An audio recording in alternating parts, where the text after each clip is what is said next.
রাসূলুল্লাহ সাল্লাল্লাহু আলাইহি ওয়াসাল্লাম যখন দ্বীনের দাওয়াত শুরু করেন, তখন যে সাহাবায়ে কেরামরা দ্বীনকে গ্রহণ করেন প্রাথমিক অবস্থায়, হাবশায় হিজরি করার আগেই যে সাহাবায়ে কেরামরা এরকমভাবে দ্বীনকে গ্রহণ করে নেন, তার মধ্যে থেকে অন্যতম একজন হযরত মুসাব ইবনে উমাইর রাদিয়াল্লাহু তাআলা। মুসাব ইবনে উমাইর রাদিয়াল্লাহু তাআলা আনহু তিনি দ্বীন গ্রহণ করেন এমন অবস্থায় যখন নাকি তিনি প্রাচুর্যের জীবন আয়েশ পার করতেছিল, না মালের কোনো সমস্যা ছিল, আত্মীয় স্বজনের কোনো সমস্যা ছিল, সব কিছুর দিকে স্ট্রং ছিলেন। তারপরে তিনি দ্বীনকে গ্রহণ করছেন। কেমন মালের দিক দিয়ে? তিনার পিতা তিনি একজন জোয়ান ছিলেন, তিনার পিতা এরকমভাবে 200 দিরহামের মূল্যের পোশাক পরিধান করাইতেন। 200 দিরহামের মূল্যে তৎকালীন সময়ের অনেক ধনী পরিবারের লোক ছিলেন। যাই হোক, তো তিনি যখন দ্বীন গ্রহণ করার পরে আত্মগোপন করে কাউকে না জানাইয়া তিনাদের বাড়িতেই অবস্থান করতেছিলেন। পরিবারের লোকেরা কেউই জানে না। তো কেউ একজন শত্রুতাবশত পরিবারের লোকদেরকে গোপনে জানায় দেয় যে আপনার ছেলে এরকমভাবে মুহাম্মদের দ্বীনকে গ্রহণ করে নিছে। তো তিনারা এরকমভাবে ক্ষিপ্ত হয়ে যায়, পরিবারের লোকেরা ক্ষিপ্ত হয়ে যায়। হযরত মুসাব ইবনে উমাইর রাদিয়াল্লাহু তাআলা আনহুকে এরকমভাবে বন্দি করে রাখা হয়। মুসাব ইবনে উমাইর রাদিয়াল্লাহু তাআলা আনহু কিছুদিন এই ঘরবন্দি অবস্থায় অবস্থান করার পরে যখন শুনলেন যে কিছু সাহাবায়ে কেরাম এরকমভাবে হাবশার দিকে হিজরত করতেছেন, তো তিনি কোনো এক পন্থায় অবলম্বন করে তিনি চলে যান হযরত মুসাব ইবনে উমাইর রাদিয়াল্লাহু তাআলা হাবশার দিকে হিজরত করে নেওয়ালা যে কাফেলা ছিল, ওই কাফেলার দিকে তিনি চলে যান। কাফেলার সাথে যখন যাওয়ার পরে তো পরবর্তী সময়ে আবার ফিরে আসার পরে মদিনায় হিজরত করেন। মদিনায় হিজরত করার পরে তিনি তো যে আরাম আয়েশের জিন্দেগি ছিল সব কিছু বিসর্জন দিচ্ছেন, এখনও জোয়ান অবস্থা, সব কিছু বিসর্জন দিচ্ছেন, আরাম আয়েশের সব কিছু বিসর্জন দিয়ে সে রাসূল সাল্লাল্লাহু আলাইহি ওয়াসাল্লামের কথায় আবার মদিনায় হিজরত করছেন। মদিনায় যাওয়ার পরে তিনি এত দরিদ্রময় সময় পার করছেন যে এরকমভাবে বলা হয়েছে যে এক সময় রাসূলুল্লাহ সাল্লাল্লাহু আলাইহি ওয়াসাল্লামের সামনে দিয়ে হযরত মুসাব ইবনে উমাইর রাদিয়াল্লাহু তাআলা আনহু যাইতেছিলেন। তো তিনার পরনে একটা চাদর ছিল, একটা মাত্র চাদর, যিনি নাকি 200 দিরহামের জোড়া কাপড় পরিধান করত, 200 দিরহামের মূল্য এরকম পোশাক পরিধান করত, সেই ব্যক্তি এখন একটা চাদর শুধু পরিধান করে আছে। শুধু চাদরই নয়, আর ওই চাদরটা এমন ছিল যে আপনার কয়েক জায়গায় ছিঁড়া ছিল। আল্লাহু আকবার। শুধু ছিঁড়া ছিল এমনই নয়, যে ছিঁড়াগুলার কিছু জায়গায় এমন ছিঁড়া ছিল যেখানে পট্টি লাগানো ছিল কাপড়ের পরিবর্তে চামড়া দ্বারা। রাসূলুল্লাহ সাল্লাল্লাহু আলাইহি ওয়াসাল্লাম তিনার পূর্বের সময় এবং পরের সময় একটা পার্থক্য দেখে অঝরে কান্না শুরু করে দিলেন। এত কুরবানি দ্বীনের জন্য সাহাবায়ে কেরামরা, এত কুরবানি। যখন নাকি উহুদের যুদ্ধ সংগঠিত হয়, মুসাব ইবনে উমাইর রাদিয়াল্লাহু তাআলা আনহুর হাতে মুসলমানদের ঝান্ডা ছিল। তিনি বীরের বেশে এরকম যুদ্ধ করতেছিলেন। একজন কাফের এসে ডান হাতে যে ঝান্ডা ছিল ওই ডান হাতকে কর্তন করে দেয়, তবু সাথে সাথে তিনি বাম হাতে ঝান্ডা ধরে নেন।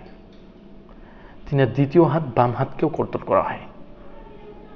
তিনি বাহুর মাধ্যমে এরকমভাবে বুকের সাথে ঝান্ডাকে আঁকড়ায় ধরেন, যাতে করে প্রকাশ্যে মুসলমানদের কোনো পরাজিত না হয়।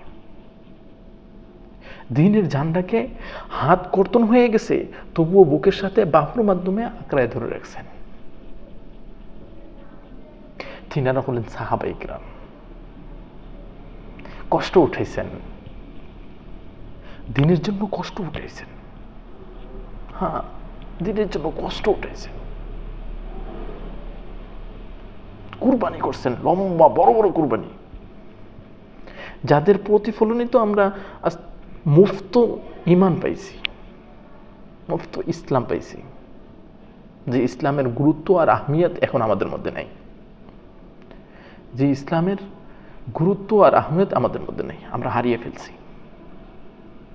তো হযরত মুসাব ইবনে উমাইর রাদিয়াল্লাহু তাআলা আনহু যখন তিনি নিজের বাহুর মাধ্যমে ওই ঝান্ডাকে আঁকড়ায় ধরে রাখছেন, তো দূর থেকে ওই কাফের এরকমভাবে তীর নিক্ষেপের মাধ্যমে তিনি তাকে শহীদ করে দেয়। সাথে সাথে তিনি জমিনের উপর লটে পড়ে যান। অপর এক সাহাবী এসে ঝান্ডাকে আঁকড়ায় ধরেন। হ্যাঁ, তিনাদের মধ্যে ঈমান এমনভাবে ঢুকছেন, দুনিয়ার আরাম আয়েশ থেকে পরিপূর্ণভাবে একদম বেখেয়াল হয়ে গেছেন। কেন? একমাত্র দ্বীনকে মানার জন্য কুরবানি করছেন।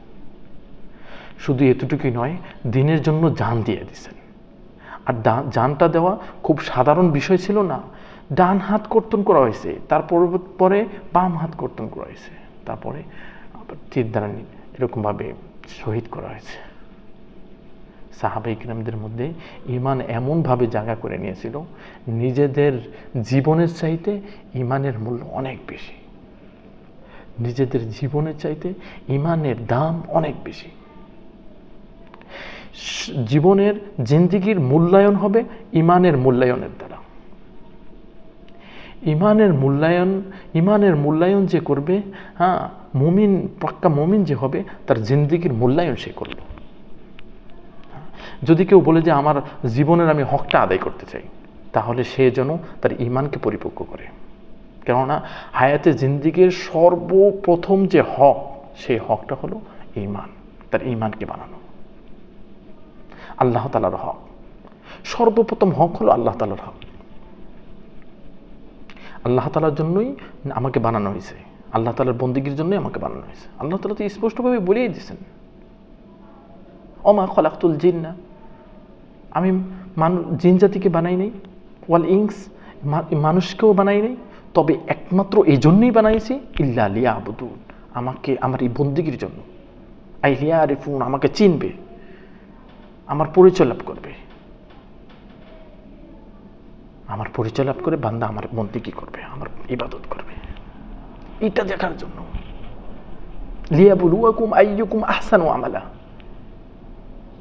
লিয়াবলুয়াকুম আইয়ুকুম আহসানু আমালা, আমি মানুষকে বানাইছি পরীক্ষার জন্য। আইয়ুকুম আহসানু আমালা, সে দুনিয়াতে তার আমল ঈমান বানাইয়া কতটুকু সে নিয়ে আসছে। এই কথাগুলোর বাস্তব প্রমাণ সাহাবায়ে কেরামরা দিয়ে গেছেন। নিজের জীবনকে বিলীন করে দিয়েছেন, দুনিয়া থেকে বিমুখতা অর্জন করছেন, করে আমাদেরকে দেখাই দিয়ে গেছেন, বাস্তবতা চাক্ষুষ আমাদেরকে দেখাই দিয়ে গেছে। কিন্তু আমরা নিজেরা এখন বেখেয়াল, আমরা বুঝি না। বেওকুফ আর নাদান যাকে বলে, তার চাইতে নিকৃষ্টতম পর্যায়ে আমরা পৌঁছে গেছি। উলাইকা কাল আনআম বাল হুম আদল, পশু থেকে নিকৃষ্ট আমাদের অবস্থা হয়ে গেছে। আমাদের মধ্যে মনুষ্যত্ব হারিয়ে গেছে। উত্তম আখলাক তো অনেক উঁচু কথা। উত্তম আখলাকের ব্যাপারে তো রাসূল সাল্লাল্লাহু আলাইহি ওয়াসাল্লাম বলেছেন, ইন্না মিন আহাব্বিকুম ইলাইয়া আহসানুকুম আখলাক, ইলাইয়া আহসানাকুম আখলাক। রাসূল সাল্লাল্লাহু আলাইহি ওয়াসাল্লাম বলছেন, তোমাদের মধ্যে থেকে ওই ব্যক্তি প্রিয় যার আখলাক সুন্দর, তোমাদের মধ্যে ওই ব্যক্তি আমার সবচাইতে প্রিয় যার আখলাক সুন্দর। আখলাক তো উচ্চ পর্যায়ের। একজন সাধারণ মানুষের জন্য যে সিফতের দরকার, মনুষ্যত্বের দরকার, ওই মনুষ্যত্ব পর্যন্ত আমাদের জিন্দেগি থেকে বিলীন হয়ে গেছে। আমরা ছন্ন ছাড়া এক অবস্থা, নিজের এক অবস্থার উপর এখন আফসোস আর নাদামি ছাড়া আর কিছুই নয়। আচ্ছা, আমি কি কখনো এই বিষয়টা কি কখনো চিন্তায় আসে নাই? আমার রবকে আমার এই সময়টুকুর ব্যাপারে জিজ্ঞাসা করা হবে না?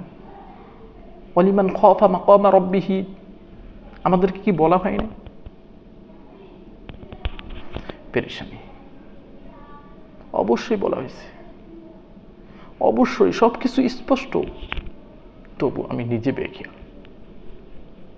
মেরে ভাই, সাহাবায়ে কেরামদের জিন্দেগি থেকে এই ব্রত হাসিল করা, শিক্ষা করা। তিনারা দ্বীনের জন্য কতটুকু মুজাহাদা করছেন, দ্বীনের জন্য, ঈমানের জন্য কতটুকু মুজাহাদা করছেন।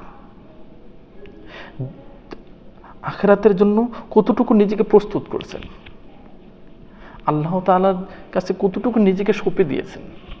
হায়, ওই রকম জজবা আমাদের জিন্দেগিতে নিয়ে আসা দরকার।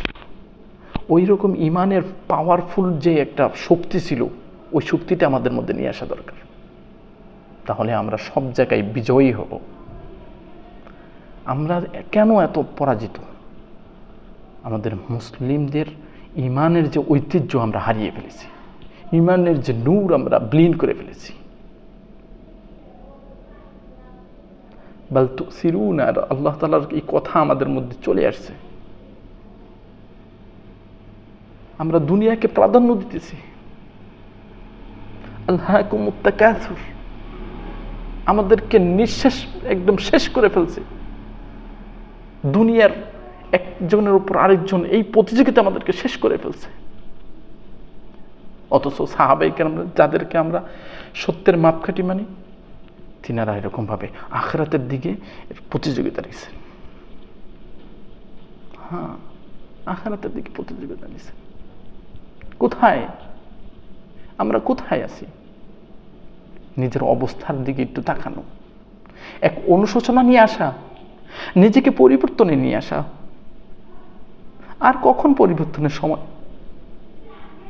আজরাইল আলাইহিস সালাম আসার পরে না।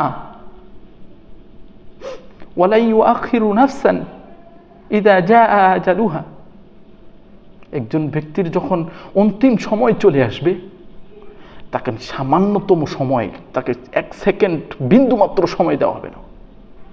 আর কখন? এখনই পরিবর্তন হওয়া দরকার। ইনশাআল্লাহ পরিবর্তন হওয়ার জন্য চেষ্টা করব। তো আল্লাহ তাআলা আমাদেরকে আমল করে তৌফিক দান করুন।